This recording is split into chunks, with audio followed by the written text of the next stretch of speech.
İslamda 12 imam amili varmı?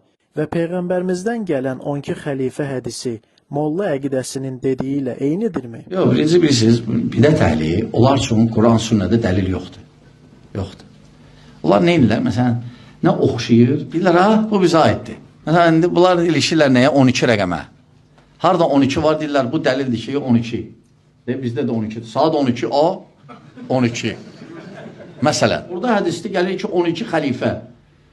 Onlar dediyi 12 o nəfər, hansı ki 11-dir. Neçəsi xəlifə olub? Bir kişi xəlifə olub. Əli nə? Həsən. Və salam. Artıq onlardan söhbət gelmir.